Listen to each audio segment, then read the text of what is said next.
కట్టలు దిగిపోయి ఇసుక కొట్టుకొచ్చింది కొన్ని పొలాలలో, ఇతర వివిధ ప్రాంతాలలో వివిధ రకాల డ్యామేజెస్ అన్నది జరిగింది. ఇప్పుడు ప్రభుత్వం పంట నష్టపోయిన రైతులకి నష్టపరిహారం ఎంతవరకు ఇస్తారు? కనీసం 50,000 రూపాయలు ఎకరానికి ఇవ్వాలన్నది ప్రాక్టికల్ డిమాండ్. పొలిటికల్ డిమాండ్ అంటే 2 లక్షల రూపాయలు వచ్చినప్పుడు కనీసం 50,000 రూపాయలు ఇవ్వాలి ఒకటి.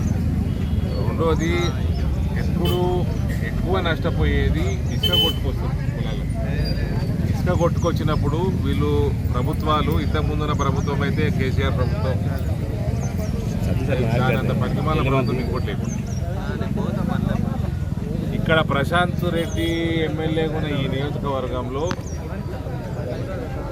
చెక్ డ్యామ్లు డిజైన్లు ఒకటి, ఆయన ఎస్టిమేట్లు పెంచుకోవడానికి, ఆయన మనుషుల కమిషన్లు ఎక్కువ ఇప్పించుకోవడానికి హైట్ పెంచేసి, ఆ హైట్ పెంచినందుకు కట్టలు తెగిపోవడం అన్నది ఇక్కడ చాలా రెగ్యులర్గా జరిగిన సమస్య. కట్టలు తెగిపోయి ఇసుక వచ్చి పేరుకపోతుంది పొలాలలో.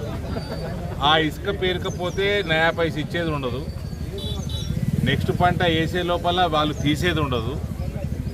5,000 ఇస్తాము 10,000 ఇస్తామంటే అది దేనికి కూడా ప్రశాంత్ రెడ్డి ముక్కలు పెట్టుకోవచ్చు.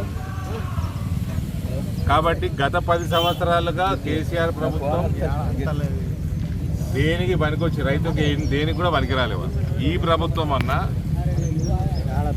ఇసుక పేరుకపోయిన దగ్గర ఆన్ వార్ ఫుటింగ్ తక్షణమే ఇసుకంతా తీసే బాధ్యత ప్రభుత్వం తీసుకోవాలి.